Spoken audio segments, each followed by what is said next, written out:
Hello students, welcome back to my YouTube channel Biochem Academy. इस channel में आपका स्वागत है। वायल वांट हाफ नियम, प्रासरण दाब का ये पहला नियम है आपका। ठीक, वायल और फिर वांट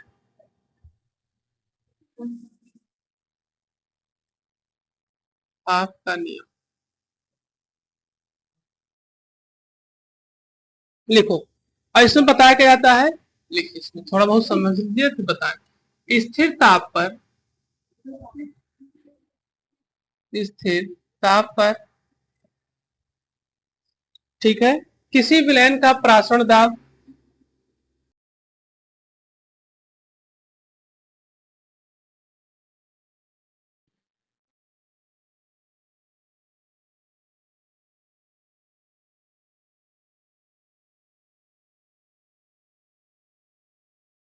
ठीक है, किसी विलयन का प्रासरण दाब उसकी सांद्रता के, यहां दिया गया है पहले वायल वांट हाफ के नियम में बताया था कि स्थिर ताप। अब स्थिर ताप क्या होता है? स्थिर ताप वो होता है जो कि निश्चित ताप, ताप निश्चित हो, क्योंकि जब ताप हर एक एलिमेंट का, ठीक है, हर एक एलिमेंट का, हर एक प्रोडक्ट का ताप अलग अलग होता है, ये भी ध्यान रखिएगा। तो जब उसके आप निश्चित ताप पर उसको भेज देंगे तो वो अपने आप क्या करने लगेगा? कार्य करने लगेगा। कैसे समझिए, जैसे हम आपसे कहें कि छोटी सी चीज में समझा जाए कि वाटर का निश्चित ताप क्या होता है, पानी का निश्चित ताप क्या होता है? जिसपे कोई चीज बॉयल करने लगे, ठीक है, वही उसका निश्चित ताप है।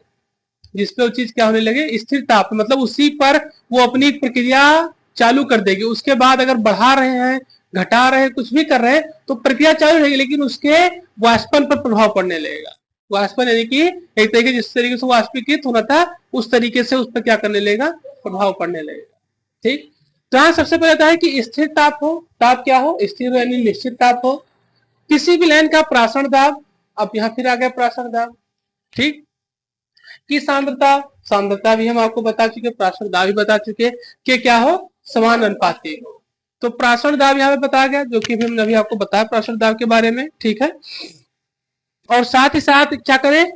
उसकी सांद्रता, सांद्रता यहाँ हमने आपको बताया कि जो सांद्रता भी दो पर ही कार्य करती है और प्रासरण दाब भी दो पर ही कार्य करते हैं। एक विलयन विलायक और विलय, और विलयन विलायक विलय, इसी पे वो भी कार्य करता है, उसी पर वो भी कार्य करता है। ठीक, तो इस तरीके से उसकी सांद्रता के समानुपाती होता है। अब सांद्रता हो गया, अब उसके समानुपाती यानी समझिए प्रासरण दाब को पाई से व्यक्त किया जाता है यहाँ पर, ठीक है। साथ ही साथ उसकी जो सांद्रता दी गई है, ठीक है, सांद्रता जो दी गई यहाँ पर विलयन की, उसको हम लोग सी से प्रदर्शित करेंगे, ठीक है। और इसमें जो एक तरीके का विलयन तैयार होगा, क्या तैयार होगा? विलयन। और विलयन का जो आयतन होगा, विलयन का आयतन किससे व्यक्त किया जाएगा? बी से, ध्यान रखिएगा। ठीक, विलयन का आयतन किससे व्यक्त किया जाएगा? बी से। और साथ साथ जो विलयन की सांद्रता होगी वो क्या होगी? सी से व्यक्त की जाएगी। तो एक यहाँ पर फार्मूला बन के निकलेगा, जो कि शुरू में बताया गया है कि उसके क्या होता है? समानुपाती होता है। तो ये आपका समानुपाती का पाई समानुपाती सी, इक्वेशन नंबर फर्स्ट। तो आपका इक्वेशन नंबर फर्स्ट आया है कहां से? वायल वांट हाफ के नियम से। ये ध्यान रखिएगा, क्योंकि जो आपसे पूछा जाए कभी कि पाई समानुपाती सी है तो ये किस नियम से पूछा गया है। ये कई बार आपके ओमार में भी पूछा गया है, आपको दिखाएंगे जो अंसाल हल कराएंगे तो उसमें आपको हम दिखाएंगे। इसे पूछा गया है, दिया गया है नीचे, वायल वांट हाफ का नियम किसको प्रदर्शित करता है? पाई बाय सी को, ठीक है, या फिर साथ साथ बताएगा पाई बाय टी को, या पाई बाय एस को, या इनमें से कोई नहीं। ठीक, तो आपको उसमें टिक लगाना है कि पाई बाय सी को क्या करता है? प्रदर्शित करता है, ध्यान रखिएगा। ठीक, तो ये वायल वांट हाफ का नियम यहाँ पे दिया गया है। तो यहाँ पे आपका विलयन का आयतन और साथ ही साथ विलयन की सांद्रता और प्रासरण दाब किससे? पाई से व्यक्त किया जाता है। ये है आपका वायल वांट हाफ का नियम। ठीक, अब इसका दूसरा नियम जो हमारा आता है वो आता है चार्ल्स वांट हाफ का नियम। ठीक, इसको नोट कर लीजिए, फिर आगे बढ़े। अगला हेडिंग डालिए, चार्ल्स वांट हाफ का नियम। दूसरा क्वेश्चन यहीं से आएगा।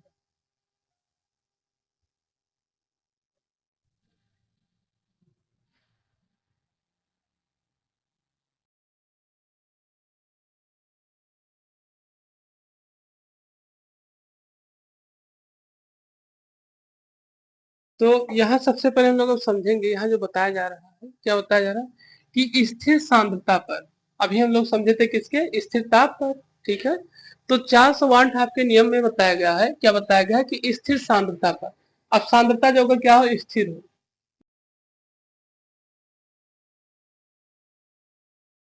अभी हमने आपको बताया सांद्रता के बारे में। सांद्रता स्थिर कब होगी, जब क्या होगा, विलेय, ठीक है, और हाँ, विलेय और विलायक की जो मात्रा होगी, क्या होगी, मात्रा जो होगी निश्चित, या उनका जो अनुपात होगा क्या होगा, निश्चित होगा, ध्यान रखिएगा।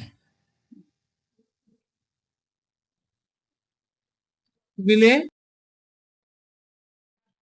विलायक की दोनों मात्रा जो दोनों होगी क्या होगी, एक तरीके से निश्चित होगी, या फिर उनका जो अनुपात होगा क्या होगा, निश्चित होगा, ध्यान रखिए।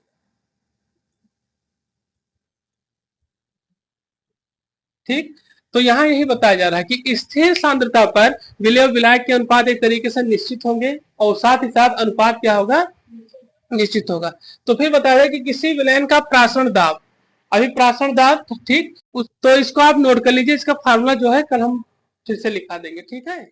कल हमारा जो इक्वेशन था कौन कौन सा, पाई रेशियो सी और पाई रेशियो टी, ये कल का हमारा दो नियतांक था, एक चार्ल्स का और एक बायल का, ठीक है, ये तो था। और आज हम लोगों का जो होगा, ठीक है, दोनों रेशियो को एक साथ मिलाकर पाई रेशियो सीटी के रूप में, जो सामान्य विलेन के रूप में कार्य करेगा, ठीक है, इस तरीके से क्या किया जाएगा, व्यक्त किया जाएगा।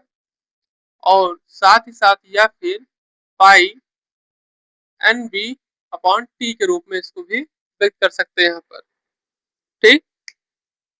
तो अब यहाँ बताया था कि अगर एन मोलों की संख्या ली गई हो, एन मोलों की संख्या है, यहाँ पे जो है एन मोलों की संख्या है, तो आपका पाई इक्वल टू, दूसरा फार्मूला बनकर आएगा, पहले इसको समझिए, देखिए, ये कल हम जो लिए थे, ये चार्ल्स को बायल के समीकरण से लिया गया था, ये चार्ल्स के समीकरण से, दोनों को सी और टी दोनों को एक तरीके से समानुपाती के रूप में बताया गया था। तो हम लोगों ने प्रासरण दाब के समानुपाती सी और टी का प्रयोग किया, ठीक। सी और टी का प्रयोग करने के बाद हम लोग यहाँ पर इसको फिर आगे एन अपॉन बी के रूप में इसको क्या किया, प्रयोग किया गया, क्योंकि हमें पता है जो यहाँ पर सी का प्रयोग किया गया है, C equal to n upon B के रूप में, ये हम लोग पहले समीकरण सिद्ध कर चुके हैं, ठीक है, जहां पर हम लोगों ने C equal to n upon B सिद्ध किया हुआ है। अगर आप लोगों को याद हो, पीवी बराबर एनआरटी, ठीक है, फार्मूला, जिसमें हम लोग आदर्श गैस का समीकरण और ये सब चीजों को पढ़े थे, राउल्ट के नियम को, ठीक है, वहां पर हम लोगों ने C equal to n upon B को क्या किए थे, सिद्ध किए थे। तो यहाँ पर आपका जो नया फार्मूला बनकर आएगा, पाई इक्वल टू, ठीक है, तो अनुपाती जब हटेगा तो कोई ना कोई यहाँ पर एक कॉन्सेप्ट या नियतांक के रूप में क्या होगा, प्रयोग किया जाएगा। तो यहाँ पे जो नियतांक लेगा वो लेगा आपका S N B into T, ये हो जाएगा आपका, ठीक है। तो ये आपका पाई भी, पाई के साथ में इसका क्या होगा, फार्मूला प्रयोग किया जाएगा, ठीक है। और यहाँ पर जो नया फार्मूला का आएगा वो आएगा एन, यहाँ बी क्या कर रहा है, डिवाइड, इधर जाएगा तो मल्टीप्लाई कराएगा, तो एस एन टी, ये आपका फार्मूला बनकर आएगा, ठीक। ये आपका सामान्य विलयन का समीकरण है, ये ध्यान रखिएगा। यहाँ पर शुरू में हमारा प्रयोग किया गया था, क्या कह रहे हैं, वायल का, फिर ये प्रयोग किया, ये ताप जो हमारा प्रासरण ताप के प्रयोग किया गया था होता है चार्ल्स का, ठीक है, दोनों का हम लोग क्या किया, साथ में यहाँ पे मिलाया गया है। और सी जो होता है यहाँ पर जो फार्मूला होता है, C equal to n upon B होता है एन मोलो के लिए, ध्यान रखिएगा, कितने के लिए, एन मोलो के लिए, जहां मोलो की संख्या अगर एन ली जाए, ठीक, तो यहाँ पर आपका N upon B into T हो जाएगा।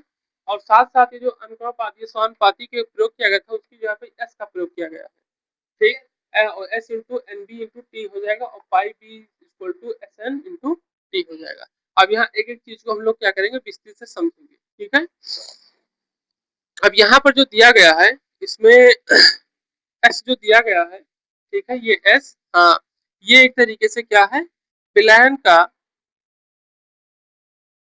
विलयन का स्थिरांक है, ठीक। ये जो यहाँ पे एस दिया गया है क्या है, ये विलयन का स्थिरांक है, ठीक है। ये जो दिया गया यहाँ पर ये आपका है n मोलों की संख्या, ठीक। ये आपका है परम ताप या फिर तापमान, ठीक। ये आपका है परासरण दाब, ठीक। ये भी जो आपका दिया गया है, ठीक है, ये भी आपका विलयन का आयतन, जब होता है तोड़भार होता है तो विलयन का ये आयतन हो जाएगा, ठीक। तो इस तरीके से इसको क्या किया गया है, व्यक्त किया गया है। अब यहाँ की ओर ध्यान देगा, जो विलयन का यहाँ पे स्थिरांक दिया गया है, ठीक है, ये एक तरीके से बताया जाता है कि ये सर्वाधिक गैस के स्थिरांक के तरीके से प्रयोग किया जाएगा। सर्वाधिक गैस का स्थिरांक जैसे आपको बता दें, ये इसमें बताया जाता है। ये आपका वायुमंडलीय, और ये जो दिया गया है ये विलयन स्थिरांक की वैल्यू यही होती है, और रेडोयर नियतांक की भी वैल्यू यही होती है, ठीक है, जिसमें आपका लीटर वायुमंडलीय प्रति मोल प्रति डिग्री के रूप में कार्य करता है, ठीक। देख लीजिए, इसको कुछ पूछना हो तो बताइए, नहीं तो फिर आगे बढ़े। चैनल को लाइक करें, सब्सक्राइब करें, शेयर करें और कमेंट करें। The top important concept is coming up next. Subscribe now to the Biochem Academy. Don't miss it.